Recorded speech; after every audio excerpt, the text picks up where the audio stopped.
খাবার টেবিলে ভুল করে আমি আমার স্ত্রীর গ্লাস থেকে পানি খেয়ে ফেলেছিলাম। সে একদম স্বাভাবিকভাবে গ্লাসটা তুলে নিয়ে সরাসরি ময়লার ঝুড়িতে ফেলে দিল। আমার মায়ের মুখ সাথে সাথেই ফ্যাকাশে হয়ে গেল।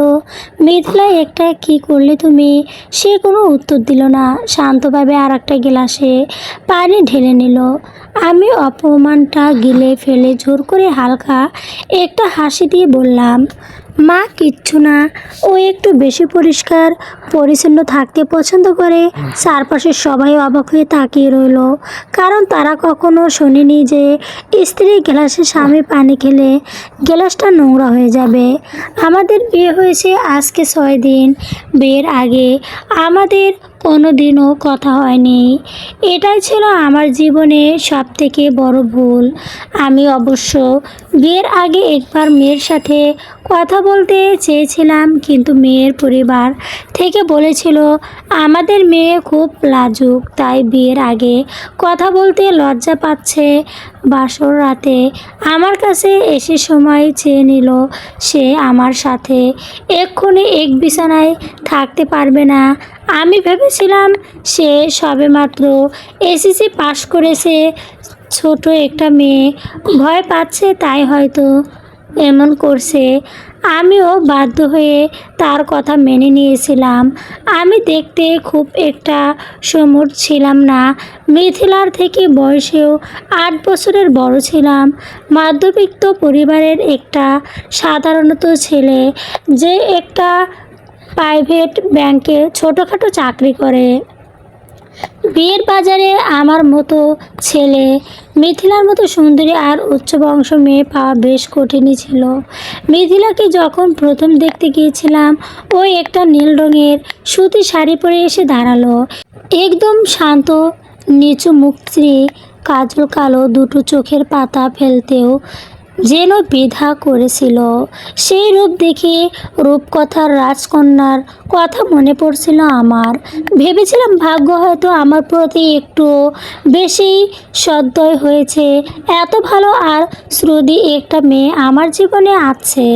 কিন্তু বিয়ের পরে বাসর রাতে মাথায় আমার সেই রঙিন ফুনুস হুট করেই চুরমার হয়ে গেল। খাবারের টেবিলে সেই ঘটনার পর থমথমে একটা পরিবেশ তৈরি হয়ে পুরো ঘরে। মা থালা বাজিয়ে খাওয়া শেষ করলেন, বাবা তো কোনো কথাই বললেন না। প্লেট ঠেলে দিয়ে উঠে দাঁড়িয়ে রুমে গিয়ে টিভি ছেড়ে দিলেন। যদিও আমি নিশ্চিন্তে উনি টিভির দিকে তাকিয়েও ভিডিও দেখছিলেন না। বোন ঋতু মিথিলার দিকে এমনভাবে তাকালো যেন কোনো ভিন গ্রহ প্রাণী দেখেছে। মিথিলা কিন্তু পুরোপুরি নির্ভার নেই রইল। কাঁচের গ্লাসটা নোংরা কাছে মতো ময়লার ঝুড়িতে ফেলে দিয়ে সে একটু স্থির না করে নিজের বাকি খাবারটুকু শেষ করলো, যেন এইমাত্র ঘটে যাওয়া পুরো বিষয়টা তার কাছে পৃথিবীর সবচেয়ে স্বাভাবিক ঘটনা। খাবার শেষ করে মিথিলা সোজা নিজের ঘরের দিকে হেঁটে গেল।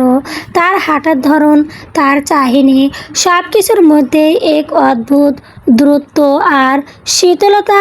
আমি মায়ের চোখের বিষণ্ণ আর রাগেরিত দৃষ্টি এড়িয়ে ঘরের দিকে পা বাড়ালাম।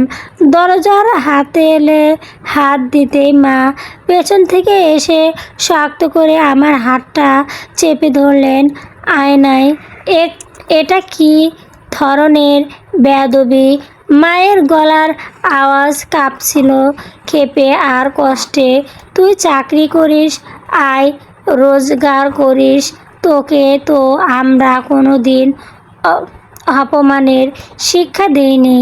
তোর বউ তো মুখে দেওয়া পানির গ্লাস ময়লার ঝুড়িতে ফেলে দিল, আর তুই হাসি মুখে তা মেনে নিলি। এ কেমন ধরনের পরিষ্কার পরিচ্ছন্নতা? ও তোকে মানুষ মনে করে নাকি উৎকৃষ্ট কোনো প্রাণী?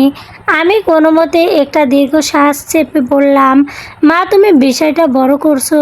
ও নতুন এসেছে এই বাড়িতে, পরিবেশটা বুঝতে উঠতে একটু সময় লাগছে। তারা ছোট মেয়ে তো আবেগ আর আচরণ নিয়ত করতে হয়তো এখনো পুরোপুরি শেখেনি। তুমি কিছু মনে করো না, আমি ওর সাথে কথা বলছি। কথা নয় আয়ান, ওকে বোঝাও এই পরিবারে থাকতে হলে মানুষকে সম্মান দিতে থাকতে হবে। আজ ও তোর গ্লাস ফেললো, কাল হয়তো তোকে সাহস আমাদের পুরো পরিবার থেকেই ছুঁড়ে ফেলে দিতে চাইবে। মায়ের এই শেষ কথাটা যেন তীরের মতো বিঁধল আমার বুকে। কথা বাড়তে না পেরে আমি নিজের রুমে ঢুকে ভেতর থেকে দরজাটা লাগিয়ে দিলাম। ঘরে ঢুকতেই দেখি মিথিলার ড্রেসিং টেবিলের সামনে দাঁড়িয়ে আয়নায় নিজেকে দেখছে। গায়ের ওড়নাটা যত্ন করে গুটিয়ে রেখেছে। আমার আসার শব্দ পেয়ে সে একেবারের জন্যও ঘুরল না। আমি শান্তভাবে এগিয়ে তার পাশে দাঁড়ালাম।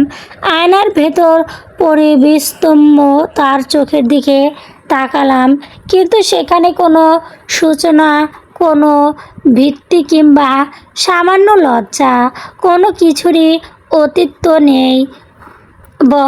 বরঞ্চ একটা বিশাল পাহাড়ের মতো বরফ জমে আছে তার চাহনিতে। মিথিলা, আমি গলার স্বর যতটা সম্ভব নিচু রেখে বললাম, তুমি টেবিলে এই কাজটা কেন করলে বলো তো?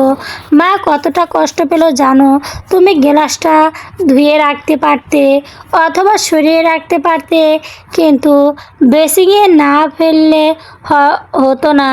মিথিলা ধীরে ধীরে ঘুরে দাঁড়ালো। তার ফর্সা মুখটা একদম থমথমে, চোখে চোখ রাখা, খুব শান্ত গলায় বলল, যে জিনিসটা আমার কাছে আশ্চর্য মনে হয় সেটা আমি ব্যবহার করি না, আর সেটা আমি ব্যবহার করব না। সেটা আমার সামনে রাখা বা ধুয়ে রাখা কোনো মানে হয় না। তার সহজ এবং নির্ময় উপায় শুনে ভেতরে রক্ত যেন জমাট বেঁধে গেল। অস্তিত্ব আর ওর স্বামী আর ছায়া লাগা পানি ওর কাছে অস্তিত্ব। তুমি কি আমাকে মানুষ মনে করো মিথিলা, নাকি কোনো বিষাক্ত কিছু? আমার কণ্ঠ এবার না চাইতেও একটু কেঁপে উঠল। বিয়ের 6টা দিন পার হলো। বাসর রাতে বললে তোমার সময় চাই, আমি মেনে নিয়েছিলাম। তুমি সোফায় শুচ্ছ, আমি খাটে, তাও আমি কোনো আপত্তি করিনি। ভেবেছিলাম তুমি ভয় পাচ্ছ, নতুন মানুষ, একটু সময় লাগবে। কিন্তু তোমার এই আচরণ ভয়ানক নয়, এটা তো পরিষ্কার ঘৃণা। মিথিলা চোখের পাতা ফেলল না, এক রকম শীতল গলায় উত্তর দিল, আমি আপনাকে কখনো বলিনি যে আমি আপনাকে ভালোবাসবো বা আপনার সাথে সাধারণ আর 10টা স্বাভাবিক দম্পতির মতো সংসার করব। আপনি আপনার মতো থাকুন, আমাকে আর মতো থাকতে দিন। এর বেশি কোনো পশ্চাৎপদ আর কাছে থেকে রাখবো না। কথাটা বলে সে সোফার দিকে হেঁটে গেল এবং এক পাতলা চাদর টেনে নিয়ে শুয়ে পড়ল। আমার দেওয়ালের দিকে পিঠ দিয়ে শুয়ে রইল সে, যে আমি এই ঘরের অস্তিত্বহীন কোনো হাওয়া ছাড়া আর কিছুই না। আমি খাটের কোণে ব্যস্তব্য হয়ে বসে রইলাম। ঘরের লাইট আবছা আলোয় ড্রেসিংয়ের সেই গ্লাসটার দৃশ্য বারবার চোখের সামনে ভেসে উঠতে লাগলো। এই মেয়েটা শান্ত চোখের আড়ালে ঠিক কী গভীর রহস্য লুকিয়ে আছে? কিসের ক্ষোভ বা কিসের যন্ত্রণায় সে আমাকে এত নির্মমভাবে প্রত্যাখ্যান করছে? বিয়ের আগে লাজুক মেয়ের যেটা কাটকা তার পরিবার আর সামনে সাজিয়েছিল, তার আসল রূপ কি? তবে এটাই প্রশংসাগুলো কোনো উত্তর আমার কাছে ছিল না, ছিল শুধু বুকের ভেতর জমতে থাকা এক প্রচণ্ড অস্থিরত্ব আর অন্ধকারের ভয়। পরের দিন সকালে ঘুমটা ভাঙল মাথার ভেতর এক অদ্ভুত যন্ত্রণা নিয়ে। রাতের পুরোটা সময় একটু ঘুমাতে পারিনি। খাটের এক পাশে শান্ত হয়ে শুয়ে ছটফট করছি, অন্যদিকে সোফায় মিথিলা ঘুমাচ্ছিল একদম নিঃশান্তে, কোনো অপরাধবোধ বা অনুশোচনার ছাপ ছিল না তার মধ্যে। সকাল 8টার দিকে ড্রয়িং রুমে গিয়ে দেখি মা আর ঋতু রান্নাঘরের নিচু গলায় ফিসফিস করে কথা বলছে। আমি গিয়ে দাঁড়াতেই মা কথা থামিয়ে দিয়ে এটা দীর্ঘশ্বাস ফেলল। টেবিলে চা দিতে মা বললেন, আয়ান, আজ তোর তো হাফ ডে অফিস নাকি নাকি আজকেও পুরো দিন বাইরে থাকবি না? মা, আজ 12টার দিকে বের হব, দুটো মিটিং আছে। কাপে চুমুক দিতে দিতে বললাম। মা একটু স্তব্ধ করে চেয়ারটা টেনে আমার মুখোমুখি বসলেন, মুখটা বেশ গভীর। শোন আয়ান, তোর বাবা কাল রাত একটু ঘুমাতে পারেনি। এ মেয়েকে দিয়ে এই সংসার হবে না। এত অহংকার কিসের রে তোর? তাকে কাল যেভাবে অপমান করলো, এরপরও তুই তাকে কিছু বললি না? বিয়ের আগে বললি মেয়ে খুব লাজুক শান্ত। এটা লাজুকতা? এটা তো পরিষ্কার বেয়াদবি। আমি চায়ের কাপটা টেবিলে রেখে মেয়ের হাতটা ধরলাম। মায়ের হাতটা ধরলাম। মা প্লিজ, ও তো মাত্র এসেছে। হঠাৎ করে অন্য একটা পরিবার, সে খারাপ খাওয়াতে সময় লাগছে হয়তো। আমি কথা বলে ওর সাথে। তুমি এত চিন্তা করো না। কি বলা কথা বলবি? ঋতু এসে রান্নাঘরে দরজায় দাঁড়ালো, তার চোখে সন্তুষ্ট রাগ। ভাইয়া, তুমি না সত্যি বড্ড বোকা নরম। কালকের ঘটনাটা যদি অন্য কোনো পরিবারের হতো, মেয়েকে ওই রাতেই বাপের বাড়ি পাঠিয়ে দেওয়া হতো। ও নিজেকে কি মনে করে বলো তো? সকালে উঠে শাশুড়ির সাথে একটু কথা বলবে, কাজে সাহায্য করবে, তা না, এখনো দরজা বন্ধ করে বসে আছে। ঠিক তখনই মিথিলা ঘর থেকে বের হয়ে এলো, পরানো কালো কালার নীল সুতির শাড়িটাই। তবে মুখটা কোনো শুকনো। কারো দিকে না তাকিয়ে সে সোজা ওয়াশরুমের দিকে চলে গেল। মায়ের আর ঋতুর কটাক্ষ ভরা চাহনি তার উপর ভূষিত হলেও সে সম্পূর্ণ নির্বিকার। আমি আর কথা না বাড়িয়ে ঘরে ঢুকলাম। টেবিলের ওপর মিথিলার মোবাইলটা রাখা ছিল, সাধারণত লক করা থেকে, কিন্তু স্ক্রিনটা জ্বলে উঠতেই একটা মেসেজ চোখে পড়ল। কন্ট্যাক্ট নাম লেখা নেই, শুধু একটা নম্বর। মেসেজ লেখা, আজকে বিকাল 4টায় টাঙ্গাইল ডিসি লোকে চলে এসেছে। শেষবারের মতো কথা বলতে চায়, না এলে আমি তোমার বাবা আর স্বামীর কাছে সত্যটা বলে দেব। মেসেজটা পড়ার সাথে সাথে বুকটা ছট করে উঠল, কপাল ঘেমে উঠল এক মুহূর্তে। তবে কি আমার ধান্দাই সত্যি? মিথিলা সোয়াই এই বিয়ে করেনি, তার জীবনে আগে থেকে অন্য কেউ ছিল। মিথিলা ওয়াশরুম থেকে বের হয়ে রুমে ঢুকতে আমি স্বাভাবিক হওয়ার চেষ্টা করলাম। মোবাইলটা যেখানে ছিল সেখানে রেখে দিয়ে টেবিলের ওপাশে দাঁড়ালাম। মিথিলা ড্রেসিং টেবিলের সামনে দাঁড়িয়ে চুল বাঁধছিল। আয়নায় আমার সাথে চোখাচোখি হতেই সে মুখ ফিরিয়ে নিল। আমি গলাটা একটু পরিষ্কার করে বললাম, মিথিলা, তোমার কি কোনো সমস্যা হয়েছে এখানে? তুমি যদি কাউকে পছন্দ করতে বা কেউ বিয়েতে তোমার সম্মতি না থাকতো, আমাকে তো বলতেই পারতে। এভাবে নিজের সাথে আমার পরিবারের সাথে অন্যায় করার কী দরকার ছিল? মিথিলা চিরুনিটা টেবিলের উপর রাখার ঠক করে, কিন্তু তার মুখে কোনো থমকে যাওয়ার ছাপ দেখা গেল না। সে শান্ত গলায় বলল, অন্যায়টা কে করার সাথে কার সাথে করেছে সেটা সময় হলেই বুঝতে পারবেন। আপনার পরিবার একটা সুগ্রী আর ভালো ঘরের মেয়ে চেয়েছিল, আর আমার পরিবার সমাজের চোখে ভালো পাত্র পেয়ে আমাকে জোর করে এই বিয়েতে ঠেলে দিয়েছে। এখানে আমার ইচ্ছার কোনো মূল্য ছিল না। আমি একটু থমকে গিয়ে তাকালাম। মানে, তোমাকে কি পরিবার থেকে চাপে দেওয়া হয়েছিল?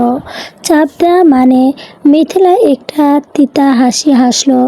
আমাকে তো বাধ্য করা হয়েছে। যে মেয়ে তার নিজের জীবন নিয়ে অন্য স্বপ্ন দেখছিল, তাকে রাতারাতি সংসার করার সাজিয়ে দেওয়া হলো। আর কালকের গ্লাসের কথা বলছেন তো, আপনার ছোঁয়া লাগছিল বলে গ্লাসটা ফেলে দেয়নি। আমি কোনো অচেনা মানুষের শ্বাস সহ্য করতে পারি না। একমাত্র আমার কাছে যাকে আপন লাগে তাকে আমার সহ হয়। আমার ওসিডি নাম্বারে একটি সমস্যা আছে, জীবনী আর অপর মানুষের ছোঁয়া আমার কাছে অস্থিরকার। বিয়ের আগে আমার পরিবার একটা গোপন করেছে, যাকে বিয়েটা কোনোভাবে ভেঙে না যায়। এখন বলুন সত্যিটাকে আড়াল করছে। আমি ব্যস্তব্য হয়ে দাঁড়িয়ে রইলাম। কেন কথা আমার মুখে দিয়ে বের হলো না? যে মেয়েটি আমি এতক্ষণে অহংকারী আর বেয়াদব ভেবেছিলাম, তার ভেতরে এতটা ঘৃণা জমে থাকা, ক্ষোভ আর মানসিক যন্ত্রণা লুকিয়ে আছে। পারিবারিক সম্বন্ধ করে দুই পরিবার দেখা দেখিতে বিয়েটা হলেও মিথিলার জীবনে এক করুণ সত্যটা সম্পর্ক চাপে রাখা হয়েছিল। মিথিলা তার গ্লাসটা ব্যাগটা কাঁধে নিল। কোথায় যাচ্ছ? আমি শক্ত গলায় জিজ্ঞাসা করলাম, একটু বাইরে, ব্যক্তিগত কাজ আছে। ডিসি লোকে যাচ্ছে তো। আমার মুখে কথা শুনে মিথিলা প্রথমবারের মতো চমকে উঠল। তার স্থির দুটো চোখ খাটুনিটা বিষম ঘোলা আর ভয়ে ফুটে উঠল। আপনি আমার মেসেজ দেখেছেন? মিথিলার গলা প্রথমবারের মতো সামান্য কেঁপে উঠল। হ্যাঁ দেখেছি। আমি সোজা হয়ে দাঁড়ালাম। আর আমি তাকে একা ওই লোকটার সাথে দেখা করতে দেব না। যদি যেতে হয় আমি তোমার সাথে যাব। মিথিলা কিছুক্ষণ থমকে রইল, তারপর নিজের ভয়টা চেপে নিয়ে আগের মতো শক্ত গলায় বলল, আপনি গিয়ে কি করবেন? ও অতীত সামলানোর ক্ষমতা আপনার নেই। তোমার অতীত সামলানোর দরকার আমার নেই। আমি দরজার দিকে পা বাড়িয়ে বললাম, কিন্তু আমার স্ত্রীর সাথে বাইরের কেউ ব্ল্যাকমেল করে দেখা করতে ডাকবে আর আমি ঘরে বসে থাকবো। এটা তো কাপুরুষ আমি নই। চলো। মিথিলা আর কোনো কথা বলল না, কিন্তু তার চোখে রাখতে আমি সন্তুষ্ট। বুঝতে পারলাম আজকের বিকালটা কেবল আমাদের সম্পর্ক দ্রুত বাড়াবে না, বরং এমন এক নির্ময় সত্যি জানতে পারবো। রিকশা পুরোটা পথ মিথিলা একটা শব্দ উচ্চারণ করল না। ও আমার থেকে যতটা সম্ভব দূরত্ব বজায় রেখে একদম কোনো কোনায় চেপে বসছিল। ওর চোখ দুটো বাইরের রাস্তার দিকে আটকানো থাকলেও হাত দুটো কোলের ওপর শক্ত করে আঁকড়ে ধরেছিল। ভেতরের অস্থিরতা ঠকাতে ও যতই চেষ্টা করুক না কেন, হাতের এই কাপড়টা আমার নজর এড়ায়নি। ডিসি লোকের পারে পৌঁছাতে পেছনে 4টা বাজে গেল। বিকেলের দিকে লোকের পরে লোকজনের বেশ যাতায়াত থাকে। ছায়া অনেকেই বসে গল্প করছিল। আমরা লোকের ভেতরের বড় গাছটা কাছে গিয়ে দাঁড়ালাম। মিথিলা চারপাশে একবার চোখ বুলিয়ে নিল, ব্যাগ থেকে ফোনটা বের করলো। ঠিক তখনই পাশ থেকে জিন্স আর টি-শার্ট পরা একটা ছেলে এগিয়ে এলো। চুলগুলো একটি উচ্চ সূক্ষ্ম, চোখে কড়া মেজাজ। ছেলেটা সোজা মিথিলার সামনে এসে দাঁড়ালো, তবে আমার দিকে নজর পড়তে 1 সেকেন্ডের জন্য থমকে গেল। তুমি একে নিয়ে এসেছো কেন মিথিলা? ছেলেটা গলার সম্পুষ্ট বিরক্ত। মিথিলা কেন? কথা বলার আগে আমি এক পা এগিয়ে গেলাম। আমি ওর স্বামী, ওর সাথে কার কি কথা সেটা জানার অধিকার আমার আছে। আপনি রাফাত, তাই তো? ছেলেটা প্রথমে একটু ঘাবড়ে গেলেও পরেক্ষণে নিজের ভাবটা সামলে নিয়ে একটা বেপরোয়া হাসি দিল। বাহ, আপনি তো বেশ বড় মন দেখাচ্ছেন। বইয়ের পুরনো প্রেমিকার সাথে দেখা করতে সাথে চলে এসেছেন। মিথিলা, তুমি ওনাকে সব বলে দিয়েছো নাকি? নাকি বলনি যে তোমার সাথে আমার কি কি ছিল? মিথিলার মুখটা এক মুহূর্তেও দমকালে লাল হয়ে গেল। ও দাঁতে দাঁত চেপে বলল, রাফাত, মুখ সামনে কথা বলো। তুমি আমাকে কেন ডেকেছো বলো? তুমি কি চাও? আমি কি চাই তা তুমি ভালো করে জানো। রাফাত ওর কাছে যাওয়ার চেষ্টা করতে আমি মাঝখানে গিয়ে দাঁড়ালাম। একদম কাছে ঘেঁষবে না। আমি শান্ত শক্তভাবে বললাম, যা বলার দূর থেকে বলুন। রাফাত আমার চোখের দিকে তাকিয়ে একটু পিছিয়ে গেল, তবে ওর কথা তেজ কমেনি। শুনুন আয়ান সাহেব, আপনার এই সতী সাধবনী বউ বিয়ের আগে 3 বছর আমার সাথে প্রেম ছিল। ওর পরিবারের চাপে পড়ে আপনাকে বিয়ে করেছে ঠিকই, কিন্তু ওর সাথে আপনার বহু ছবি আর অডিও রেকর্ড এখানে আমার কাছে আছে। আপনারা যদি শান্তিতে সংসার করতে চান আর মিথিলা যদি চায় ওর ওই ছবিগুলো সোশ্যাল মিডিয়ায় বা আপনাদের আত্মীয় স্বজনের কাছে না যায়, তবে আপনাকে 3 লাখ টাকা দিতে হবে। নয়তো কাল সকালে আপনার বাবার ফোনে ছবিগুলো পৌঁছাবে। কথাগুলো শুনে আমার রক্ত মাথায় চড়ে গেল। মিথিলা যে এমন একটা নোংরা ব্ল্যাকমেলের চত্বরে পড়েছে তা আমি কল্পনাও করিনি। মিথিলা উপায়ও আমার এখন কেমন যেন ঘৃণা রাগ হচ্ছে। মিথিলা নিচু করে দাঁড়িয়ে কাঁপছিল। ওর চোখ দেখিয়ে গড়িয়ে পানি পড়ছিল, কিন্তু ও মুখ ফুটে কিছু বলতে পারছিল না। আমি এক পা এগিয়ে রাফাতের জামার কলারটা শক্ত করে চেপে ধরলাম। রাফাত তেমন কিছুর জন্য প্রস্তুত ছিল না। ও চোখ বড় বড় করে বলল, এই ছাড়ুন, মারামারি করবেন না বলছি। শোন ছেলে ছোট লোক। আমি রাফাতের একদম মুখোমুখি হয়ে ফিসফিস করে বললাম, পুলিশের আইসিটি সেলে আমার কলেজের এক বন্ধু আছে। তুই যদি মিথিলার একটা ছবিতে হাত দেস বা ওর কোনো ক্ষতি করার চেষ্টা করস, তবে পাওয়া নেগেটিভ অগ্র আর ব্ল্যাকমেলের মামলায় এমন জেল খাটাবো যে জিন্দেগিতে বের হতে পারবি না। মিথিলা কি করেছে না করেছে তা দেখার জন্য আমি আছি, কিন্তু তোর মতো একটা কুলা সঙ্গকে আমি ছাড়বো না। এখন থেকে কাটবি নাকে তোকে গন্ধলাই খাওয়াবো। আমার চোখের ভাব আর শক্ত ধারা ঠিক রাফাতের ভয় পেয়ে গেল। সে ধাক্কা দিয়ে আমার হাতটা ছাড়িয়ে নিয়ে একটু পিছিয়ে গেল। ঠিক আছে, দেখে নেব কত ক্ষমতা আপনার, বলে সে আর এক মুহূর্তে না দাঁড়িয়ে হন করে হেঁটে লোকের বাইরে চলে গেল। রাফাত চলে যাওয়ার পর পুরো জায়গাটা একদম নীরব হয়ে গেল। আমি মিথিলার দিকে তাকালাম। ও এখনো মাথা নিচু করে ফোঁপাচ্ছে। চলো বাড়ি ফেরো, আমি স্বাভাবিক গলায় বললাম। মিথিলা মুখ তুলে আমার দিকে তাকালো। ওর চোখে আধাগা বিস্ময় আর দ্বিধা। আপনি ওকে মারলেন কেন? বা আমাকে কিছু জিজ্ঞাসা করলেন না?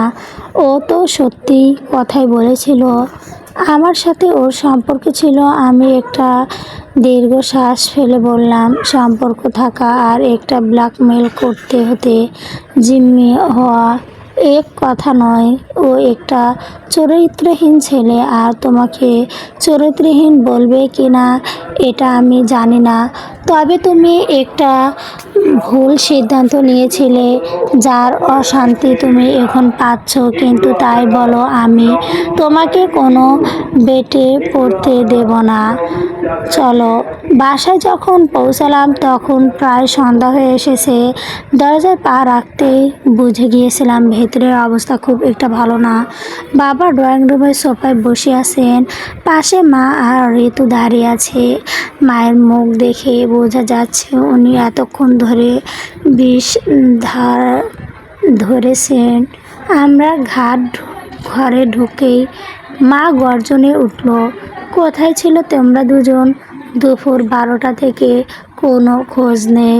নতুন বউ প্রথম সপ্তাহ এভাবে হুটহাট উধাও হয়ে যায় কেন? ঘরের নিয়মে আয়েন, তুই কি ওর গোলাম হয়ে গেছিস? বাবা চশমাটা খুলে টেবিলের ওপর রাখলেন, গভীর গলায় বললেন, শাশুড়ির সাথে একটু সহ্য করা বা বাড়ির কোনো নিয়ম মানার বলাই নেই।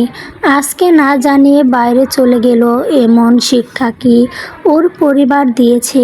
ঋতু পাশ থেকে বলে উঠল, বাবা ভাইয়াকে তো এক প্রকার নাচাচ্ছে, ভাইয়া যেন ওর কোনো গোলাম।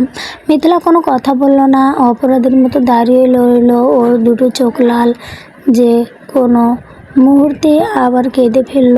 ওর মুখ খুললে অপরিস্থিতি আরও খারাপ হবে জেনে আমি নিজেই সামনে দাঁড়ালাম। মা, তোমরা অথর্যকে দোষ দিচ্ছ কেন? আমি একটু কড়া গলায় বললাম, ও আমার সাথে বাইরে গিয়েছিল আমার ব্যাংকের কিছু জরুরি কাগজপত্র কাজে, ওকে একটু দরকার ছিল, তাই আমি ওকে সাথে নিয়ে বের হয়েছিলাম, এতে ওর দোষ কি?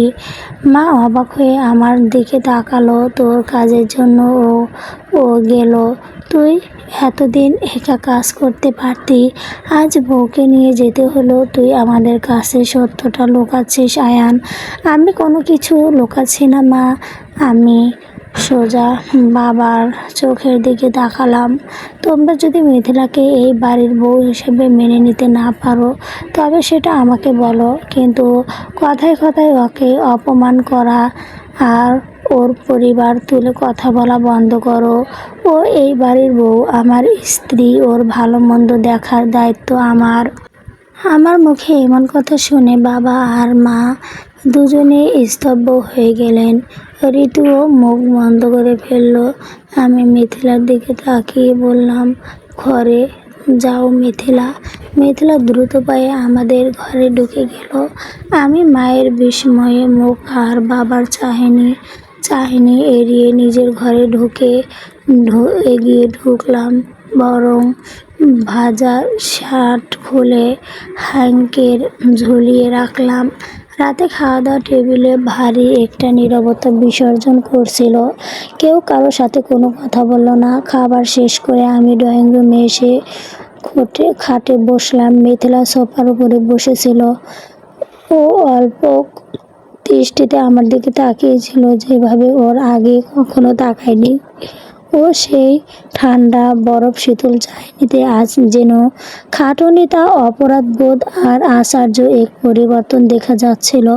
আপনি আপনার পরিবারের সাথে আমার জন্য মিথ্যা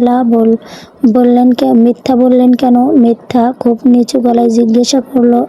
আমি ল্যাপটপটা বন্ধ করে ওর দিকে তাকালাম। আমি মিথ্যা বলিনি, আমি আমার সংসার বাঁচানোর চেষ্টা করছি।